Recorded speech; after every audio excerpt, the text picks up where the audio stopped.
வணக்கம். இது "இங்க என்ன சொல்லுது" பாட்காஸ்ட். நான் ஸ்வர்ணா. இன்னைக்கு நான் உங்க கூட ஷேர் பண்ணிக்க போற விஷயம் என்ன அப்டின்னா, இளையராஜா சாங்ஸ் எனக்கு பிடிச்சது, அப்புறம் ஏஆர் ரஹ்மான் சாங்ஸ் எனக்கு பிடிச்சது, இப்படிலாம் சொல்லி நம்ம "இங்க என்ன சொல்லுது" பாட்காஸ்ட்ல நெறைய எபிசோட்ஸ் போட்டிருக்கோம்.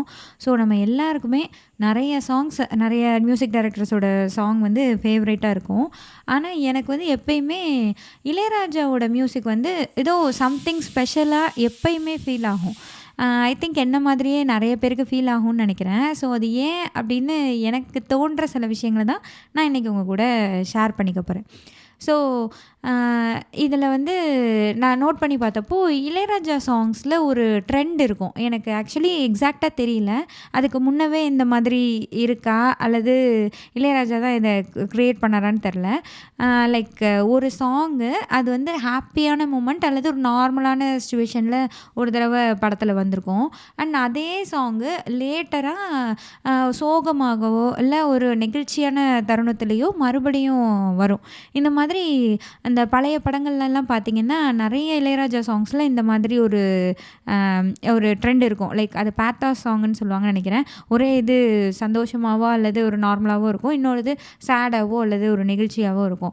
இதுக்கு முன்னாடி அது இருந்ததான்னு எனக்கு தெரியல. ஆர் எல்ஸ் அவ்வளோ நோட்டிசபிளா இல்லன்னு நான் நெனைக்கிறேன். இளையராஜாவோடதுல தான் அது எல்லாமே ரொம்ப பெஸ்ட்டா, ஆப்ட்டா இருக்க மாரி எனக்கு எப்பயுமே ஃபீல் ஆகும். ஸோ அதில ஃபர்ஸ்ட் வந்து நான் சொல்றது, "கண்ணே கலைமானே" அந்த சாங் இருக்கு இல்லையா? 3ஆம் பிறையில. அது வந்து ஸ்ரீதேவியும், கமலும் நார்மலா பாடுறப்ப அது ஆல்ரெடி ஒரு லைட்டா சோகமா தான் அந்த பாட்டு இருக்கும்.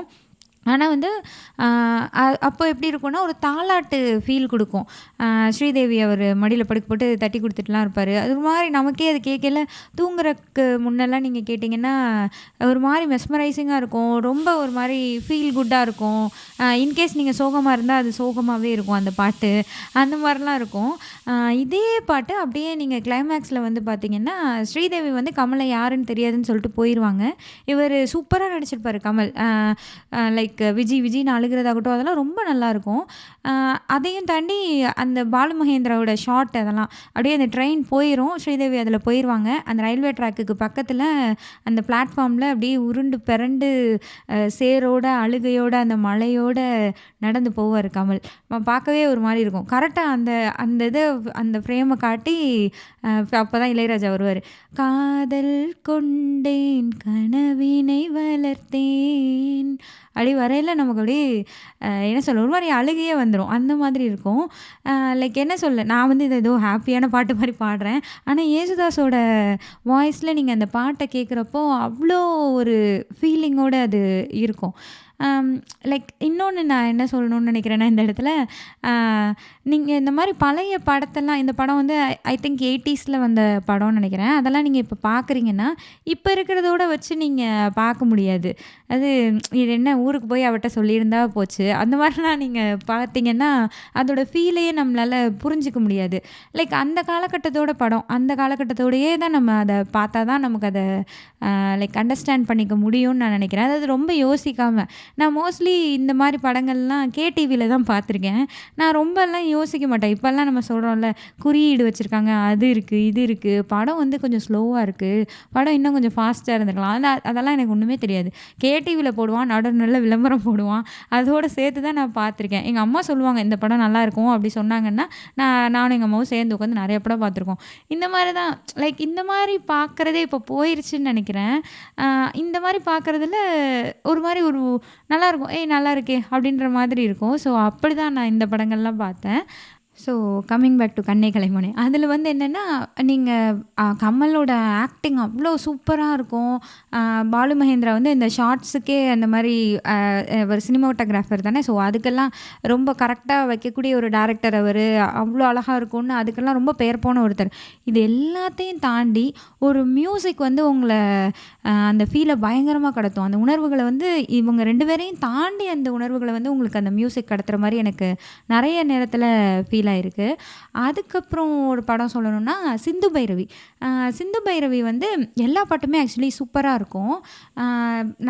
என்ன சொல்ல, சித்ரா நேஷ்னல் அவார்ட்லாம் வாங்கியிருந்தாங்க அந்த படத்தில் உள்ள பாடல்களுக்காக. எல்லாமே உங்களுக்கு கேட்குறதுக்கு ரொம்ப நல்லாயிருக்கும். படமும் நல்லா தான் இருக்கும். நான் அதுவும் கேடிவியில் தான் பார்த்தேன். ஸோ இந்த படத்தில் வந்து அந்த 400 சிந்து காவடி சிந்து அந்த பாட்டு வரும். அது வந்து நீங்கள் அந்த சுஹாசினி கேரக்டர் வந்து ஐயோ பாவம்ல அப்படின்றத சுஹாசினி நடிப்பெல்லாம் பயங்கரமாக இருக்கும். ஸோ அதெல்லாம் தாண்டி ஐயோ பாவம் இந்த கேரக்டர் அப்படின்ற ஒரு ஃபீலை உங்களுக்கு அந்த பாட்டு ரொம்பவே கடத்தும். அது ஆக்சுவலி என்னென்னா அவங்களுடைய பயாலஜிக்கல் மதராக இருக்கிறவங்க வேற ஒரு ஃபேமிலி அந்த மாதிரி வந்திருக்கும். அவங்க கல்யாணத்துக்கு முன்னாடி பிறந்த பொண்ணு தான் சுஹாசினி. ஸோ அவங்க அனாதாசிரமத்தில் விட்டுட்டு போயிடுவாங்க அந்த அம்மா. அவங்க வந்து வேற ஒரு ஃபேமிலியோட ஹாப்பியாக இருப்பாங்க. அந்த இடத்துக்கு சுஹாசினி வந்திருப்பாங்க. அந்த அம்மாவுக்கு இதுதான் தான் பொண்ணுன்னு தெரியாது. பட் சுஹாசினிக்கு தெரியும் அதான் அம்மான்னு. நம்மளும் அம்மாவோட கல்யாணத்துக்கு அப்புறம் அந்த மாதிரி பிறந்திருந்தோம்னா இந்த மாதிரி ஒரு ஃபேமிலி லைஃப் தானே நம்மளும் வாழ்ந்திருப்போம், இந்த பொண்ணு மாதிரி தானே சந்தோஷமாக இருந்திருப்போம் அப்படின்னு நினச்சி அவங்க பாடுற பாட்டாக இருக்கும். நீங்கள் உண்மையிலேயே எனக்கு என்ன சொல்ல, இப்போல்லாம் எனக்கு எந்த ஒரு கேரக்டர் வந்து பாவம்ல அவங்க எவ்வளோ கோத்ரூ பண்ணியிருக்காங்கல்ல அப்படின்றத வந்து ஒரு பாட்டு எனக்கு சொல்லிருமான்றது ரொம்ப கம்மியாக தான் எனக்கு தோணுது. அந்த அளவுக்கு எனக்கு எதுவும் இது பண்ணதில்லை. பட் இதெல்லாம் எப்பயோ வந்த படம். அஃப்கோர்ஸ் இதுலேயும் சுஹாசினி, சிவகுமார் எல்லாரும் சூப்பராக ஆக்ட் பண்ணியிருப்பாங்க. பட் அதையும் தாண்டி இன்னொரு விஷயம் லிரிக்ஸும் கூட. இந்த பாட்டோட லிரிக்ஸும் நல்லாயிருக்கும். அண்ட் அதை விட என்ன சொல்ல, அந்த லிரிக்ஸும் அந்த டியூனும் சேர்ந்தனால தான் அவ்வளோ நல்லா இருக்கா என்னன்னு எனக்கு தெரில. அவ்வளோ இதாக இருக்கும். எப்படி வரும்னா இல்லாத உறவுக்கு என்னென்ன பேரோ, நாடோடி பாட்டுக்கு தாய் தந்தை யாரோ இப்படிலாம் வரும். லைக் என் விதி அப்போதே தெரிந்திருந்தாலே கர்ப்பத்தில் நானே கலைந்திருப்பேனேன்லாம் வரும். ஸோ அந்த கேரக்டருக்கே ஒரு ஐயோ பாவோன்ற ஃபீல் நமக்கே வர ஆரம்பிச்சிடும். அண்டு இன்னொரு பாட்டு வரும். ஐ திங்க் நியர் டு கிளைமேக்ஸில் வரும்னு நினைக்கிறேன். கலைவாணியே உனைத்தானே நினைத்தேன் அப்படி ஒரு பாட்டு வரும். மேடையில் வந்து சிவகுமார் பாடிட்டுருப்பார். ஸோ இந்த சாங் வந்து நீங்கள் யூடியூப்பில் சர்ச் பண்ணி பாருங்கள். இது வந்து அது படத்தோட கிளைமேக்ஸோட ஒரு சாங்காக வந்துட்டுருக்கும். அது வேறு ஒரு சிச்சுவேஷன் இருக்கும்னு வச்சுக்கோங்களேன். லைக் இதுக்கு நடுவில் வந்து அந்த சுஹாசினியும் அவங்க அம்மாவும் மீட் பண்ணிப்பாங்க. அந்த ஃப்ரண்ட் ரோவில் வந்து 2 பேரும் வந்து உட்காந்து மீட் பண்ணிப்பாங்க. நடுவில் வந்து அந்த அப்பா கேரக்டர், அந்த அம்மாவோட ஹஸ்பண்ட் கேரக்டர் உட்காந்துருப்பார். இப்போ வந்து அவங்க அம்மாவுக்கும் இதுதான் பொண்ணுன்னு தெரிஞ்சோன்னே அந்த இடத்துல அந்த பாட்டு அது பாட்டுக்கு போயிட்டே இருக்கும் ஒரு ஃப்ளோவில். நடுவில் வந்து கரெக்டாக இவங்க 2 பேரை காட்டையில் இந்த வயலின் மியூசிக்குன்னு நினைக்கிறேன், அந்த மியூசிக்கே அப்படியே மாற்றி வேறு ஒரு மியூசிக் போடுவார் நடுவில். கரெக்டாக இவங்க 2 பேரும் அப்படியே பேசிக்கலாம் மாட்டாங்க. அந்த கச்சேரி நடந்துகிட்ருக்கும், நடுவில் அந்த அப்பா கேரக்டர் உட்காந்துருப்பார். ஸோ இவங்க 2 பேருக்குமே தெரியும் தான் அம்மா பொண்ணுன்னு. ஆனால் யார்கிட்டையும் அந்த சொல்லிக்க முடியாத சுச்சுவேஷனில் இருப்பாங்க. அதை பயங்கரமாக அவங்க ரியாக்ஷன்லாம் கொடுத்துப்பாங்க, ஒரு ஃபோட்டோலாம் கொடுப்பாங்க. பட் இவங்க ரியாக்ஷன்ஸ் எல்லாம் தாண்டி அந்த மியூசிக் டிஃப்ரென்ஸ் அவ்வளோ அழகாக இருக்கும். ரொம்ப நல்லா இருக்குங்க. அந்த ஃபீலை வந்து நமக்கு கொடுக்கும். அது அவ்வளோ அழகாக ஒரு நார்மலாக ஒரு பாட்டில் நடுவில் ஒரே ஒரு போர்ஷன் ஒரு குட்டி கதை மாதிரி அதை சொல்லுவாங்க. அந்த கதைக்கு அழகாக ஒருத்தர் எப்படி இவ்வளோ அழகாக மியூசிக் போட்டிருக்காரு அப்படின்ற மாதிரி எனக்கு இது ரொம்ப தோணும். லைக் நீங்கள் பாட்டு போடுறது, அந்த பாட்டு ஹிட் ஆகுறது, நிறைய பேருக்கு ஃபேவரேட்டாக இருக்கிறது, சூப்பராக இருக்கிறது, அதெல்லாம் ஒரு விஷயம்னா அந்த கதை இதெல்லாமே இருக்கும். ஆக்சுவலி இளையராஜா சாங்கில் இதுவும் எல்லாமே இருக்கும். பட் அந்த கதையையும் உங்களுக்கு புரிய வைக்கும். அந்த கதையோடையும் அது சேர்ந்து பயணிக்கும் அந்த மியூசிக்கு. ஸோ அது வந்து ரொம்ப சூப்பராக இருக்கும். அண்டு அதுக்கப்புறம் சொல்லணுன்னா ரஜினி படம் ஒன்று சொல்லலாம். புதுக்கவிதைன்னு ஒரு படம். எத்தனை பேர் பார்த்துருப்பீங்கன்னு தெரில. ஆனால் இந்த பாட்டு கேட்டிருப்பீங்க. வெள்ளை புறா ஒன்று ஏங்குது கையில் வராமலே, நமது கதை புது கவிதை, இலக்கணங்கள் இதற்கு இல்லை, நான் உந்தன் பூமாலையோ. ஸோ இந்த பாட்டு வந்து சூப்பராக இருக்கும். இதுவும் அப்படி தான். ஐ திங்க் 2-3 இடத்துல இந்த பாட்டு வரும்னு நினைக்கிறேன். ஃபஸ்ட்டு ஜாலியாக அவங்க லவ் பண்ணிட்டு பாடிட்டு இருப்பாங்க. அதுக்கப்புறம் சோகமாக ரஜினி மட்டும் பாடிட்டு இருப்பார். அப்புறம் கிளைமேக்ஸ்லேயும் இந்த பாட்டு வரும். இது என்னென்னா ஆக்சுவலி புது கவிதைன்னா அது அந்த அந்த டைம் பீரியடில் வந்த படம் இல்லையா, இது 80ஸ்ல. ஸோ அந்த லவ்வர்ஸாக இருப்பாங்க. அவங்க அந்த பொண்ணோட அம்மா வந்து பிரித்து கல்யாணம் பண்ணி வச்சுருவாங்க வேறு ஒருத்தவங்களுக்கு. அவ்வளோதான், அவங்க பிரிஞ்சு போயிடுவாங்க, ரஜினியும் அந்த லவ்வரும். ரொம்ப வருஷம் கழித்து திரும்ப மீட் பண்ணுவாங்க. பார்த்தா அந்த பொண்ணு வந்து அவங்க ஹஸ்பண்ட் இறந்துருப்பாரு. விதவையா இருக்கும் அந்த பொண்ணு. அதுக்கப்புறம் மறுபடியும் இவங்க 2 பேரும் அந்த உண்மை அந்த பொண்ணு மறைச்சிரும். அந்த மாரி அப்படியே கதை போயிட்டே இருக்கும். ஸோ கடைசியா தெரிஞ்சு இவங்க 2 பேரும் சேர்ற மாரி. இது எப்படி இருக்கும்னா, கடைசியில அந்த பொண்ணு ட்ரெயின்ல போயிரும். ரஜினி வந்து எங்கெங்கேயோ உருண்டு புரண்டு அப்படியே மேலலாம் ரத்தமா வந்து பைக்கெல்லாம் ட்ரெயினுக்கு ஈக்குவலா ஓட்டிட்டு வந்து அப்படியே பயங்கரமா பண்ணிட்டே இருப்பாரு. ஸோ வந்துட்டு இவங்க எதுவுமே பேச மாட்டாங்கங்க. 2 பேரும் வந்து அப்படியே அழுதுட்டே நிப்பாங்க. அந்த பொண்ணு ட்ரெயின்லேருந்து அது ஒரு ஸ்டேஷன்ல மீட் பண்ணிருவாங்க. இவர் அப்படியே உளுந்து புரண்டு ரத்தத்தோட வந்து அப்படியே ஒரு ரியாக்ஷன் குடுத்துட்டு நிப்பாரு. அந்த அந்த பொண்ணும் வந்து ட்ரெயின்லேருந்து இறங்கி வந்து அழுதுட்டே நிக்கும். ஒண்ணுமே பேச மாட்டாங்கங்க. அழுதுட்டே நிப்பாங்க. ஒரு டிஸ்டன்ஸ்ல இருப்பாங்க. 2 பேரும் அப்படி க்ளோஸா வர ஆரம்பிக்கையில, அந்த வெள்ளைப்புறா ஒன்று அந்த சாங்கோட அந்த முன்னாடி ஒரு ஹம்மிங் வரும். ன்னு வரும். லைக் நான் பாடுனா நல்லா இருக்காது. நீங்களே அத போய் கேட்டு பாருங்க. லைக் அவ்வளோதான். அத ஆரம்பிச்சு வெள்ளைப்புறா ஒன்று ஏங்குது கையில் வராமலே அப்படி சொல்லிட்டு நமது கதை புதுக்கவிதைன்னு முடிச்சு அந்த புதுக்கவிதை படத்தை முடிச்சிருவாங்க. யாருமே பேச மாட்டாங்க கிளைமேக்ஸில். ஸோ இந்த மாதிரி நிறைய சாங் வந்து இருக்கும். லைக் நம்ம வந்து அவங்களுடைய நடிப்பு எல்லாத்தையும் தாண்டி இந்த மியூசிக் தான். லைக் வசனத்தை தாண்டி வசனமே இருக்காது அங்கே. அந்த மியூசிக்கே வந்து நமக்கு அந்த கதையை சொல்லி முடிச்சிடும். இந்த மாதிரி நீங்கள் நிறைய படம் பார்க்கலாம். கிளைமேக்ஸில் வந்து யாரும் பேசவே மாட்டாங்க. டயலாக்ஸே இருக்காது. ஒன்லி அந்த எக்ஸ்ப்ரெஷன்ஸ் இருக்கும். பின்னாடி இளையராஜா மியூசிக் இருக்கும். நீங்கள் அந்த இளையராஜா மியூசிக் எடுத்துகிட்டு அந்த எக்ஸ்ப்ரெஷனை பார்த்தீங்கன்னா நிறைய படத்தில் நல்லாவே இருக்காது. பட் அந்த மியூசிக்கோட பார்க்கையில் நமக்கே நல்லா இருக்கே அப்படின்ற ஒரு ஃபீல் வரும். இந்த புதுக்கவிதையே வந்து எனக்கு தெரில, எனக்கு ஒரு ஆவரேஜான படமாக தான் இருந்தது. ஆஹா ஓஹோன்லாம் இருக்காது. பட் நீங்கள் இந்த இளையராஜா மியூசிக்கோட இந்த மாதிரி நீங்கள் இதை பார்க்கையில் சூப்பராக இருக்கும். ரொம்ப நல்லா இருக்கே அப்படின்ற மாதிரி ஒரு ஃபீல் கொடுக்கும். அண்டு இன்னொரு ரஜினி படத்தில் கூட சொல்லலாம். தளபதி வந்து ஒரு சூப்பர் படம் தான். அதில் வந்து அந்த சுந்தரி கண்ணால் ஒரு செய்தி அந்த பாட்டு இருக்குல்ல, அதோட அந்த நான் உன்னை நீங்க மாட்டேன் அந்த மியூசிக் அந்த பிஜிஎம் இருக்குல்ல, இவங்க சோபனாக்கும் ரஜினிக்கும் பிரேக்கப் ஆகிற இடத்துல அங்கே இந்த மியூசிக் வரும். அதுவே எக்ஸ்ட்ராடினரியாக இருக்கும். உண்மையில ரொம்ப சூப்பராக இருக்கும். நீங்கள் அந்த சீன் பார்த்தீங்கன்னா ரஜினி அவ்வளோ ஸ்மார்ட்டாக இருப்பார். அந்த ஆங்கிள்லாம் அவ்வளோ நல்லா வச்சுருப்பாங்க. மணிரத்னம் இல்லையா, ஸோ அப்படி வச்சுருப்பாங்க. ஒரு சன்செட் ஆகும். சன்செட்டில் தான் வந்து சொல்லுவாங்க, எனக்கு கல்யாணம் ஆக போகுது, நான் போகிறேன் அப்படின்றத வந்து ரஜினிகிட்ட சொல்லுவாங்க. இவர் வந்து அப்படியே ரஜினியோட ஆக்டிங்லாம் உண்மையிலே வாட்ச் பண்ணி பார்த்தீங்கன்னா நல்லாயிருக்கும். அந்த அதெல்லாம் வந்து அவர் போ அப்படி சொல்லி ஒரு மாதிரி நடுங்கிட்டே சொல்லுவார். அதெல்லாம் வந்து சூப்பராக இருக்கும். லைக் உண்மையிலே ரொம்ப நல்லாயிருக்கும். ஆக்டிங் சூப்பராக இருக்கும். அவர் அப்படி சொல்லிட்டு போய் நிற்கிறது, அந்த ஆங்கிள், அந்த சன்செட் ஆகுறதையும் ரஜினியும் சேர்த்து காமிப்பாங்க. சோபனா அப்படியே திரும்பி பார்க்காம நடந்து போயிட்டே இருப்பாங்க. இது எல்லாத்தையும் தாண்டி அங்கே இளையராஜா மியூசிக், அந்த நானுனை நீங்க மாட்டேன் அதோட பிஜிஎம் அப்படியே வாசிப்பார். நமக்கு அப்படியே சூப்பரான பிரேக்கப் சீனாக அது தெரியும். லைக் லவ் ஃபெயிலியராக அவங்க அவ்வளோதான் பிரிஞ்சு போயிடுவாங்க. அண்ட் இதே சாங்கு லைக் இதே பிஜிஎம்மை ஐ திங்க் இன்ஸ்ட்ருமெண்ட் வேறு வச்சு வாசிச்சிருப்பாரா எனக்கு என்னென்னு தெரியல. அந்தளவுக்கு எனக்கு மியூசிக் நாலேஜ் இல்லை. ஸோ எனக்கு தெரிஞ்சளவு அது வயலினில் வாசிப்பாங்க அந்த 2வது திரும்ப வரையில். இந்த 2 பேர் பிரிஞ்சு போனாங்க இல்லையா, லவ்வர்ஸ். இவங்களுக்கு வந்து இந்த பொண்ணுக்கு வேறு கல்யாணம் ஆயிரும். இவருக்கு ஐ திங்க் அந்த படத்தில் அப்போ கல்யாணம் ஆயிருக்காதான்னு எனக்கு தெரில. பானுப்பிரியாவை கல்யாணம் பண்ணியிருப்பார். அதுக்கு முன்னாடியா அப்புறமா இந்த சீன் எனக்கு கரெக்டாக தெரியல. சோபனா வந்து ஒரு படிக்கட்டிலேருந்து இறங்கி வந்துட்டுருப்பாங்க. அரவிந்த் சாமியை கல்யாணம் பண்ணியிருப்பாங்க. ஒரு படிக்கட்டிலேருந்து இறங்கி வந்துட்டுருப்பாங்க. ரஜினி வந்து கீழே அந்த படியிலேருந்து ஏறி போய் அப்படியே பார்ப்பார். அவங்க லவ்வர் இப்போ இன்னொருத்தவங்களுக்கு மனைவியாக இருக்கிறப்ப பார்ப்பார். ஸோ அப்பையும் அந்த மியூசிக் வரும். அது வந்து வேறு ஒரு இதில் கொடுத்துருப்பாரு, வயலினில் வாசிச்சிருப்பாங்க. நீங்கள் கரெக்டாக இந்த 2 சீனையும் போய் பார்த்தீங்கன்னு வச்சுக்கோங்களேன், அவ்வளோ சூப்பராக இருக்கும். லைக் அவங்க எக்ஸ்ப்ரெஷன்ஸ் எல்லாம் தாண்டி, அந்த ஷார்ட் எல்லாம் தாண்டி, அந்த மியூசிக் இல்லாமல் அதை கேட்டு பார்த்தீங்கன்னா உங்களுக்கு அவ்வளோ ஃபீல் வருமானு எனக்கு தெரியல. பட் அந்த மியூசிக் வந்து அவ்வளோ பேசும். ஒரு திரையில் இருக்கிற அந்த மனுஷங்க பேசுகிறத விட அந்த மியூசிக் அவ்வளோ பேசும். ஸோ எனக்கு எப்பயுமே இது தோணும், உணர்வுகளை அதிகமாக கடத்தக்கூடியதான் எனக்கு இளையராஜாவோட மியூசிக் வந்து எப்பயுமே ஃபீல் ஆகிருக்கு. அதான் நான் முதவே சொன்ன மாதிரி, நீங்கள் ஒரு சோகமான சாங்கு, ஹாப்பியான சாங்கு இதெல்லாம் இப்போயும் நிறையா வருது தான். அதெல்லாம் ஓகே. பட் வந்துட்டு அந்த படத்துக்கு கரெக்டாக அந்த படத்தில் என்ன அந்த கேரக்டர்ஸ் என்னமா இருக்காங்க, என்னவா எக்ஸ்ப்ரெஸ் பண்ணுறாங்க, அவங்களுக்கு அது எப்படி ஃபீல் பண்ணுறாங்கன்றத நம்மளை உணர வைக்கிறது இருக்கு இல்லையா, ஆடியன்ஸ் உணர வைக்கிறது, அது வந்து ஒரு மேஜிக் மாதிரி இளையராஜா பண்ணுற மாதிரி தான் எனக்கு எல்லா இடத்துலையுமே தோணும். இது அவ்வளோ லைக் இது நீங்கள் ஏஆர் ரஹ்மானோடதுலேயும் இது சில படங்களில் நான் ஃபீல் பண்ணியிருக்கேன். கணத்தில் முத்தமிட்டால்லாம் அந்த கிளைமேக்ஸ்லாம் அப்படி தான் இருக்கும். அந்த பிஜிஎம் சூப்பராக இருக்கும்.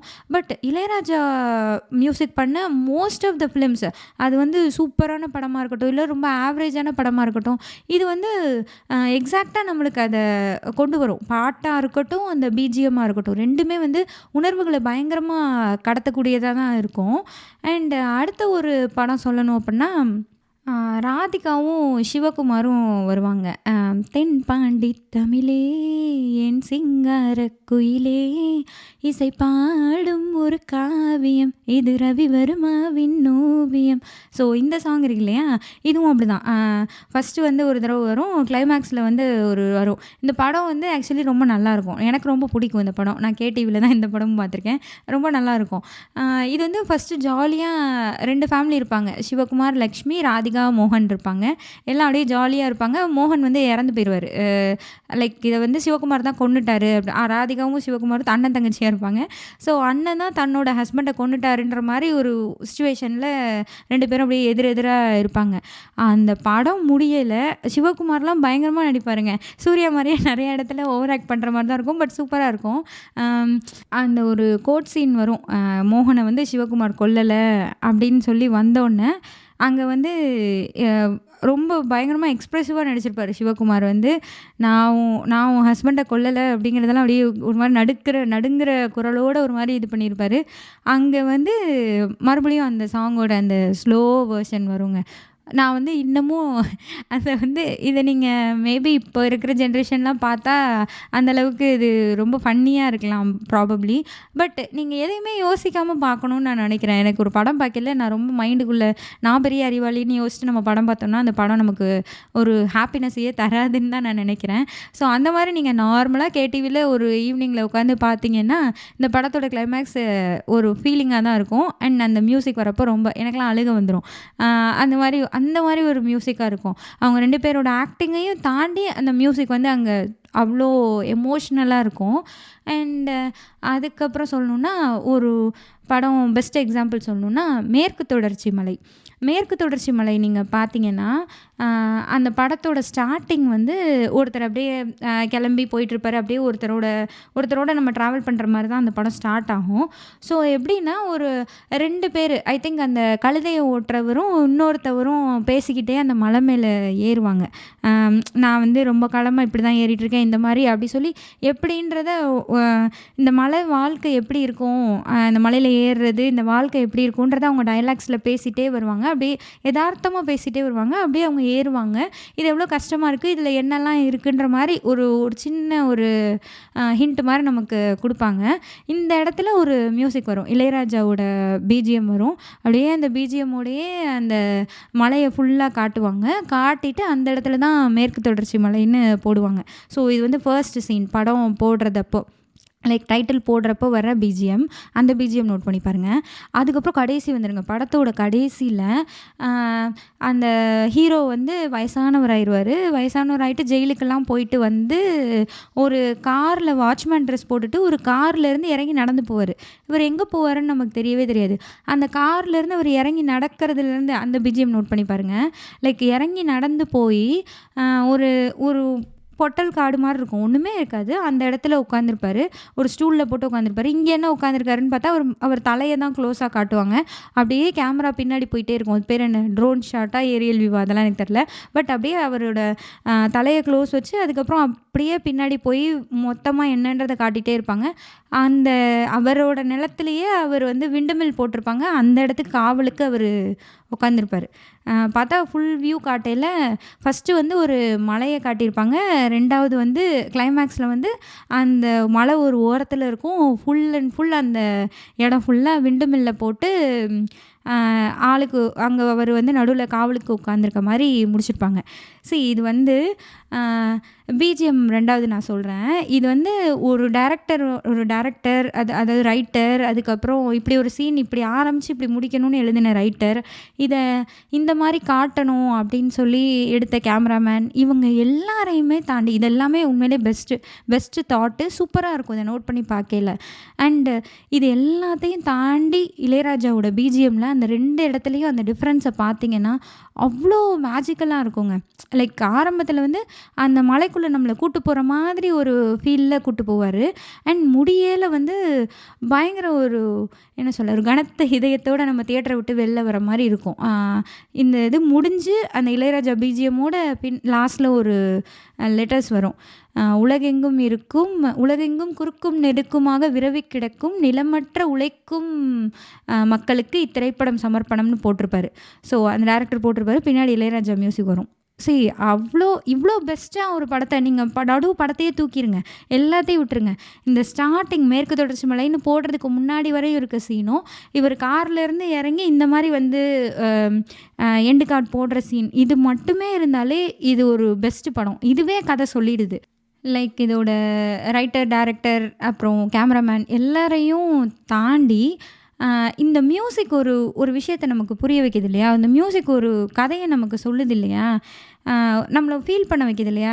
இப்போ எனக்கெல்லாம் வந்து இந்த மாதிரி அந்த மாதிரி ஒரு என்ன சொல்ல, அந்த மேற்கு தொடர்ச்சி மலைவாசிகளாக இருக்கவங்க, லைக் அந்த மாதிரி ஒரு கிராமத்து சைடாக இருக்கவங்க, இந்த மாதிரியான லைஃப் ஸ்டைலே எனக்கு தெரியாது. இதை வந்து ஒரு மியூசிக் உங்களுக்கு புரிய வைக்கிது இல்லையா? உங்களுக்கு ஃபீல் பண்ண வைக்கிது இல்லை? சம்திங் நீங்கள் ஒன்றே இந்த மியூசிக்கை கேட்டோன்னா உங்களுக்கு அப்படியே அவங்க வாழ்க்கை புரிஞ்சிருமா அப்படின்னா இல்லை. லைக் இது ஏதோ ஒரு விஷயத்தை உங்களுக்கு உணர்த்துது இல்லையா? ஒரு விஷயத்தை உங்களுக்கு கடத்துது இல்லையா? இது வந்து இளையராஜாவால் மட்டும்தான் முடியுன்றது என்னோட ஸ்ட்ராங் ஒப்பீனியன். இது மாதிரி நீங்கள் நிறைய சொல்லிகிட்டே போகலாம். கல்யாண மாலை பாட்டு இருக்குல்ல, அந்த பாட்டு எடுத்துக்கிட்டிங்கன்னா, கல்யாண மாலை கொண்டாடும் பெண்ணே, அந்த பாட்டு எடுத்துக்கிட்டிங்கன்னா, நீங்கள் அது வந்து ஒரு லைட்டாக ஒரு சோகமும் இருக்கும். இந்த கமலஹாசன் சொல்கிறாருன்னு சொல்லி எக்ஸ்பீரியன்ஸில் சொல்லுவார்ல, ஒரு மென் சோகம் இலையோடுதுன்னு, அந்த மாதிரி தான் லைட்டாக ஒரு சோகமும் இருக்கும். ஆனால் அந்த பாட்டு வந்து ஒரு ஹாப்பியான சாங்காகவும் இருக்கும். இதெல்லாம் நீங்கள் அதை கேட்கலே உங்களுக்கு புரியும். அதுவும் நீங்கள் அந்த படத்தை பார்த்தீங்கன்னு வச்சுக்கோங்களேன், அது வந்து ரஹ்மான் நடிச்சிருப்பார். ஸோ அவருக்கு வந்து அவருடைய பர்சனல் லைஃப் வந்து ரொம்ப ட்ராஜடியாக இருக்கும். ஒய்ஃப் கூட அவ்வளோ ஸ்மூத்தான ரிலேஷன்ஷிப் இருக்காது, சண்டையோடு இருப்பார். ஆனால் வந்து கல்யாண லைஃப்பை பற்றின ஒரு பாட்டை வந்து அவர் ப்ளேபேக் சிங்கராக வந்து பாடிக்கிட்டு இருப்பார். ஸோ அவரோட வலியும் அந்த இதில் லிரிக்ஸ்லேயும் அந்த மியூசிக்லேயும் இருக்கும். அந்த பாட்டும் ஒரு கல்யாணத்தை பற்றி சொல்கிற பாட்டு, ஒரு ரிலேஷன்ஷிப்பை பற்றி சொல்கிற பாட்டாகவும் இருக்கும்.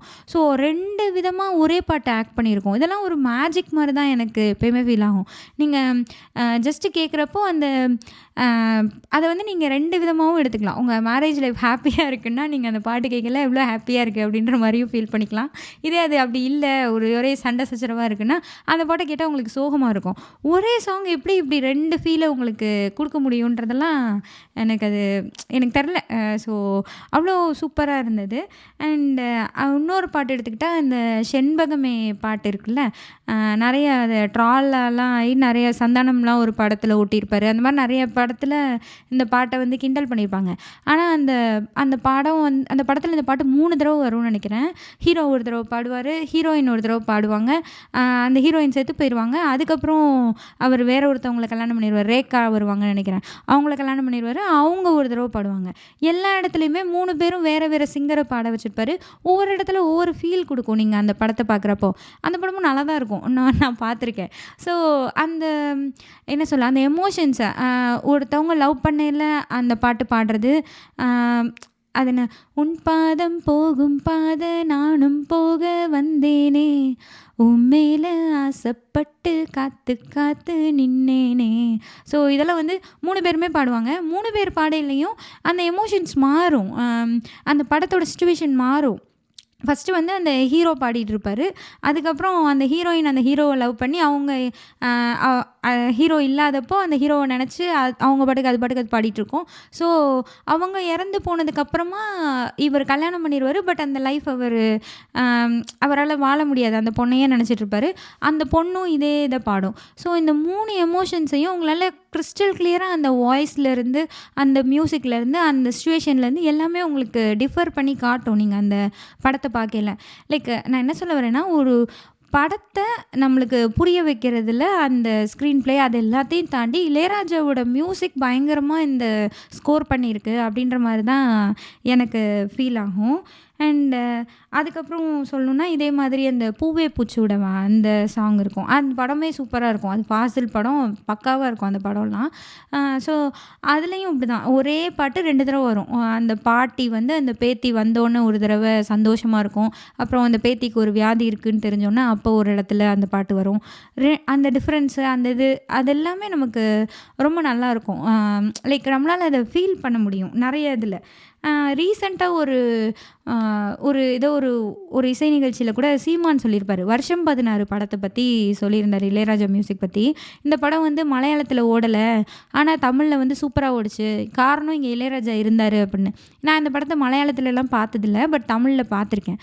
இந்த படம் வந்து கொஞ்சம் மலையாள படம் மாதிரி தான் இருக்கும். என்னென்னா ஹாப்பியாக ஆரம்பிக்கும், எல்லாம் சந்தோஷமாக ஒரு குடும்பம் அப்படியே காட்டுவாங்க. கடைசியாக ஒரே சோகமாக முடிஞ்சு போயிடும். ஹீரோயின்லாம் செத்து போயிடுவாங்க. எல்லோரும் அப்படியே குடும்பமே ஒரு கூட்டு குடும்பமாக ஹமப் கே ஹைன்கோன் ஃபேமிலி மாதிரி இருந்தவங்க அப்படியே சோகமாகி முடிச்சிடுற மாதிரி இருக்கும். ஸோ இந்த படமாக பார்த்தா நமக்கு ஒரு என்ன சொல்கிறது, நம்ம இந்த மாதிரி சோகமான படங்களெல்லாம் பெருசாக விரும்ப மாட்டோம்ல. ஆனால் இந்த வந்து இளையராஜா மியூசிக்கோடு சேர்த்து பார்க்கல உண்மையிலே இந்த படம் நல்லாயிருக்கும். அதுவும் அந்த ஸ்டார்டிங் கார்த்திக் ஒரு சாங் வருவார், பழமுதிர்ச்சோலை எனக்காகத்தான். அதில் வந்து ஹே ஹே ஹோ ஹோ லாலலான்னு ஏசுதாஸ் வாய்ஸில் அப்படியே சூப்பராக இருக்கும். அதுவும் அந்த பாட்டோட லிரிக்ஸும் எப்படி இருக்கும்னா, இது ஒரு ஃபேமிலி படம்ன்றதை காட்டுற மாதிரி இருக்கும். நேசங்கள் பாசங்கள் பிரிவதில்லை என்றும் வானத்தில் விரிசல்கள் விழுவதில்லை அப்படி சொல்லிட்டு அப்படியே கடகடன்னு பாடிட்டு இருப்பார். ஸோ ஒரு ஹாப்பி மூடுக்குள்ளே கொண்டு போயிடும். அதுக்கப்புறம் ஒரு கிளைமேக்ஸ்லாம் வரையில் உங்களுக்கு அது ஒரு டென்ஷனான மூடை கொண்டு வரும். அந்த கங்கைக்கரை மன்னனடி அப்படி சொல்லிட்டு ஒரு பாட்டு பாடிட்டு இருப்பார் கார்த்திக். ஸோ ஃபிலிம் அதை நீங்கள் பார்த்தீங்கன்னாலாம் அவ்வளோ இதெல்லாம் இருக்காது, பட் சாங் வந்து சூப்பராக இருக்கும். ஸோ ஆப்வியஸ்லி சீமான் சொன்ன மாதிரி அந்த மாதிரி தான் இருக்கும் போல் அப்படின்னு நான் நினச்சிக்கிட்டேன். லைக் ஏன்னா நான் மலையாளத்தில் பார்த்ததில்ல.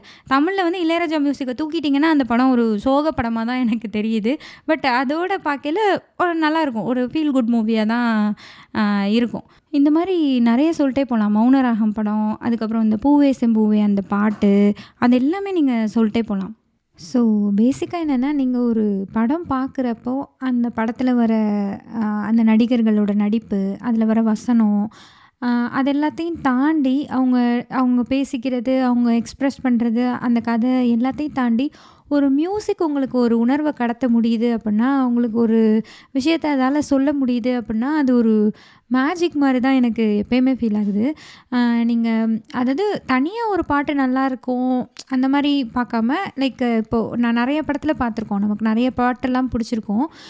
அதெல்லாம் எப்படி இருக்கும்னா, உங்களுக்கு படம் போயிட்டே இருக்கும், அதில் ஒரு சாங் வரும், அந்த சாங் நல்லாயிருக்கும், ஓகே படமும் நல்லாயிருக்கும். ஆனால் இது ரெண்டுக்குமான கனெக்ட்டு, அந்த படத்தை வந்து உங்களுக்கு மியூசிக் மூலமாக கன்வே பண்ணுற விதம்லாம் வந்து இளையராஜா தான் அதில் ரொம்ப பெஸ்ட்டாக பண்ணுறாருன்னு நான் நினைக்கிறேன்.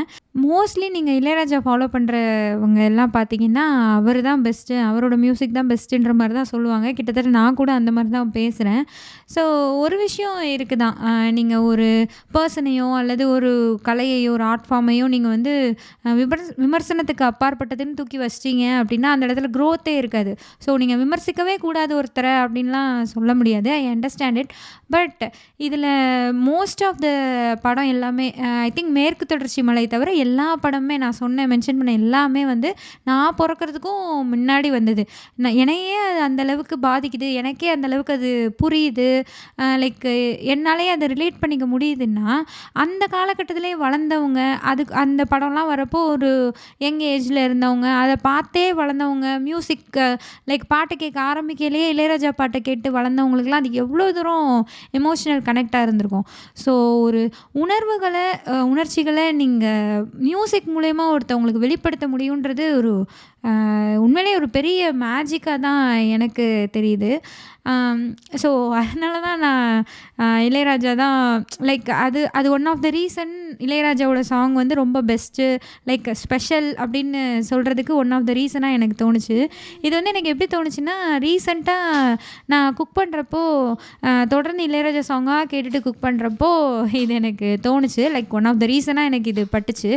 ஏன்னா நான் நிறைய படம் பார்க்கல, சில படம் அவ்வளோவா நல்லா கூட இருக்காது. ஆனா, நீங்க அதில அவரோட மியூசிக் கூட சேர்த்து பார்க்கையில, நல்லா இருக்கே அப்படின்ற மாதிரியெல்லாம் உங்களுக்கு ஃபீல் குடுக்கும்.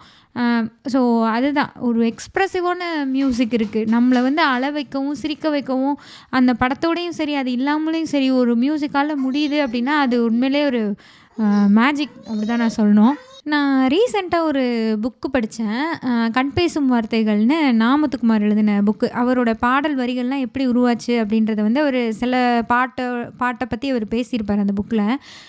ஐ திங்க் அந்த மாதிரி இளையராஜா போட்ட மியூசிக்கெல்லாம் பத்தி அவரே வந்து இந்த மாதிரி ஒரு பதிவு பண்ணி வச்சாருன்னா நல்லா இருக்கும்னு எனக்கு தோணுச்சு.